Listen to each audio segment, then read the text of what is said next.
सुप्रभात विद्यार्थियों। अब मैं आपके सामने लेकर हाजिर हुआ हूँ चांद वाली अम्मा प्रश्न उत्तर भाग 2। यहाँ हम चांद वाली अम्मा जो हमारी कहानी थी उसकी ये अंतिम वीडियो होगी, जो आपके सभी प्रश्नों के उत्तर इसमें होंगे जो बचे हुए हैं। तो चलिए बिना समय गवाए शुरू करते हैं चांद वाली अम्मा प्रश्न उत्तर भाग 2। साफ सफाई। पहला प्रश्न साफ सफाई के ऊपर होगा। पहला प्रश्न है, घर की सफाई करने के लिए किन किन चीजों का इस्तेमाल होता है। आप सब जानते हैं, आप सब घर में सफाई होते हुए देखते भी होंगे, तो आप इसका उत्तर अपने विवेक से लिख सकते हैं।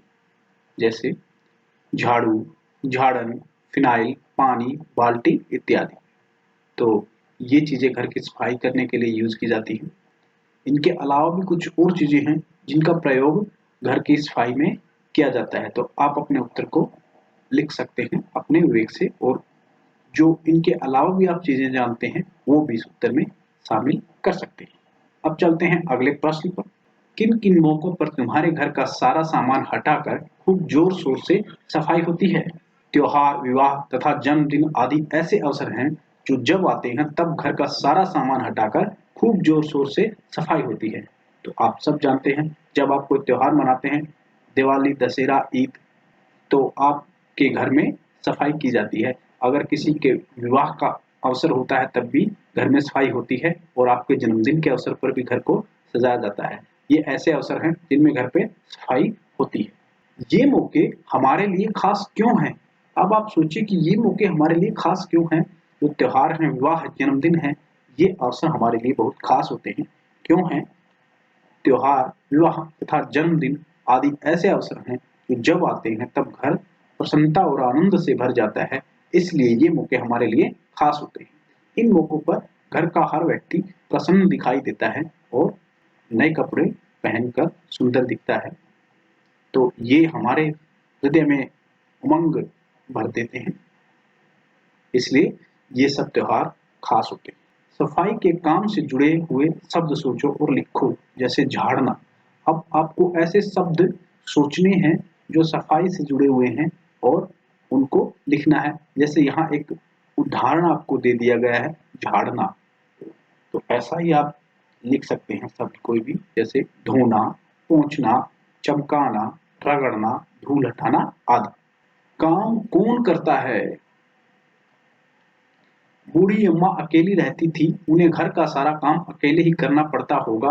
उन कामों की सूची बनाओ जो तुम्हें सुबह से शाम तक करने पड़ते होंगे। यह भी बताओ कि तुम्हारे घर में काम कौन कौन करता है। अब आपको यहाँ बूढ़ी अम्मा इस कहानी के अनुसार क्या क्या कार्य अपने अकेले ही करती थी, और तुम्हारे घर में वो काम कौन कर रहा है।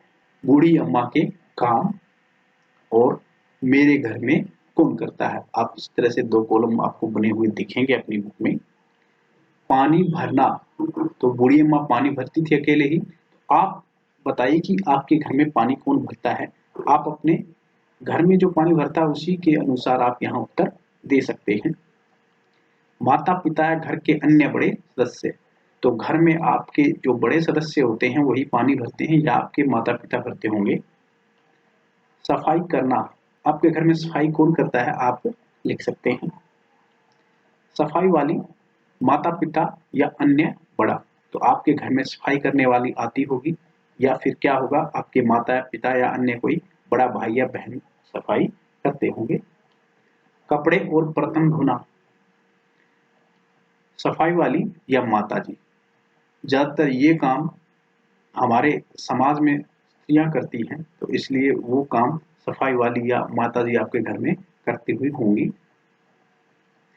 खाना बनाना, माता जी या दादी जी। अगले प्रश्न में चलते हैं। तुम कौन कौन से काम करते हो, अपने कामों के बारे में बताओ। आप दो तरह के काम करते हैं, घर के अंदर काम जो घर के काम है और घर के बाहर के काम करते होंगे, तो उसी के अनुसार आप यहाँ एक सूची बना सकते हैं जो आप घर के अंदर काम करते हैं और जो घर के बाहर काम करते हैं।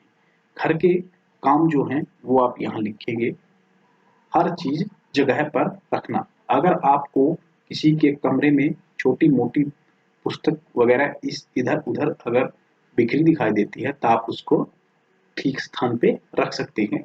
ये काम अगर आप नहीं करते हैं तो आपको करना चाहिए। बर्तन उठाना, आप बर्तन उठा के इधर उधर रख सकते हैं जो हल्के बर्तन हैं, लेकिन भारी को आप नहीं उठाएंगे और ना ही आप किसी कांच के बर्तन को उठाएंगे या मिट्टी के बर्तन को नहीं उठाएंगे जो आपसे टूट सकता है। तो आप ध्यान रखेंगे इस बात का। मेहमानों को बिठाना, हाँ, कभी आप घर में हैं और मेहमान आ जाते हैं तो आप उनको आदर के साथ, सम्मान के साथ बिठाइए। जूते पॉलिश करना, जूते पॉलिश करना आपके लिए ये काम भी एक अच्छा काम हो सकता है। ये भी आपको करना चाहिए। जो नहीं करते हैं उनको करना शुरू कर देना चाहिए। पापा के जूते पॉलिश करना या अपने खुद के जूते पॉलिश करना, दादा के करना। दादी जी को बाग में ले जाना, हाँ, आप घर के बाहर दादाजी या दादी जी को बाग में लेकर घुमाने जा सकते हैं। छोटे भाई को छोड़ने तथा लेने जाना। घर के लिए जरूरी सामान बाजार से लाना। आप घर के लिए सामान ला सकते हैं आपके नजदीक वाले बाजार से, नजदीक वाली दुकान से। ज्यादा दूर वाला आप नहीं करते होंगे और ना ही करना चाहिए। पड़ोसियों को बुलाने जाना, हाँ, अगर किसी काम से घर के बड़े को पड़ोसियों से बात करनी है तो आप उनको बुलाने जा सकते हैं उनके घर। तुम बूढ़ी अम्मा की मदद किन किन कामों में कर सकते हो? आप सब कहानी में देख चुके हैं बूढ़ी अम्मा क्या क्या काम करती थी। अब आपको देखना है कि आप अपनी इच्छा अनुसार या अपनी क्षमता अनुसार कौन कौन से कार्य हैं जिनमें आप बूढ़ी अम्मा की मदद करते हैं। यह प्रश्न बच्चे स्वयं करें। आप अपने मन से जो आप जिन कामों में आप मदद कर सकते हैं वही यहाँ लिख सकते हैं। कितने नाम, कितने काम। इस कहानी में नाम वाले और काम वाले कई शब्द आए हैं। छांटकर नीचे तालिका में लिखो। आपने कहानी को पढ़ा, उसमें कुछ ऐसे शब्द थे जो नाम को दिखाते हैं और कुछ ऐसे शब्द थे जो काम के लिए जाने जाते हैं। तो आपको छांटकर इस तालिका में लिखने हैं। ये तालिका है। एक तरफ आप नाम वाले शब्द लिख दें, दूसरी तरफ आप काम वाले शब्द लिख दें। ये नाम वाले शब्द हैं आसमान, अम्मा, चांद, झाड़ू। ये नाम वाले शब्द क्यों हैं? क्योंकि इस नाम से हम उस वस्तु को जानते हैं। अगर आपके सामने कोई आसमान कहे तो आप जान जाएंगे ये ऊपर जो है वो आसमान है। अम्मा कहे तो आप समझ जाएंगे ये उसका नाम हो गया है। जैसे चांद, चांद कहने से आप समझ जाते हैं। अगर जो शब्द किसी वस्तु को पहचान देता है वही उसका नाम होता है। झाड़ू लगाना, पानी भरना, उठाना, खाना बनाना, ये शब्द काम वाले हैं। जैसे झाड़ू लगाना पड़ता है, झाड़ू लगाना। काम वाला शब्द झाड़ू अकेला काम वाला शब्द नहीं है। झाड़ू के साथ आप लगाना लगा देंगे तब वो काम वाला शब्द बनेगा। पानी भरना, पानी अकेला नाम वाला शब्द है लेकिन भरना काम वाला शब्द है। उठाना, खाना बनाना, ऐसे शब्द काम वाले शब्द होते हैं जो हमें बताते हैं कि कोई काम चल रहा है। और ऐसे शब्द नाम वाले शब्द होते हैं जिनसे हमें किसी वस्तु, व्यक्ति, स्थान आदि के नाम का बोध होता है। नाम के बारे में पता चलता है, उसकी पहचान पता चलती है कि ये क्या है। अपनी किसी शरारत के बारे में लिखो। ये आप किसी अपनी शरारत के बारे में लिखें जो आपने की हुई है। लेकिन बच्चों, मैं बार बार आपको बता रहा हूं, आपको कोई शरारत नहीं करनी चाहिए। शरारत करना अच्छी बात नहीं है। अरे, आसमान की शरारत तो कुछ भी नहीं। मैं तो एक बार अंधेरे में सीढ़ियों के पास छिप कर खड़ा हो गया क्योंकि थोड़ी देर बाद मेरे भाई बहनों का वहां से आना था। जैसे ही वो आए मैं जोर से चिल्लाया, वे डर गए और गिरते गिरते बचे। इसके बाद माताजी ने मेरी बहुत पिटाई की। तो अगर आप ऐसी शरारत करेंगे तो आपके माता पिता आपसे गुस्सा करेंगे ही करेंगे। तुम्हें चांद में क्या दिखाई देता है, बनाओ। आपको यहाँ एक चित्र बनाना है। आपको चांद में देखने से क्या दिखाई देता है, उसके लिए आप अपनी पुस्तक में दिया गया चित्र ध्यान से देख सकते हैं, या फिर आप आसमान में जब चांद निकलता है, पूरा चांद पूर्णिमा के दिन निकलता है, उस समय देखकर वो चित्र बनाने की कोशिश करेंगे। पुस्तक में दिए गए चित्र को ध्यानपूर्वक देखिए और उसके आधार पर स्वयं चित्र बनाइए। तो बच्चों, ये आपका चांद वाली अम्मा कहानी है, वो पूर्ण होती है और उसके प्रश्न उत्तर भी आपके पूर्ण होते हैं।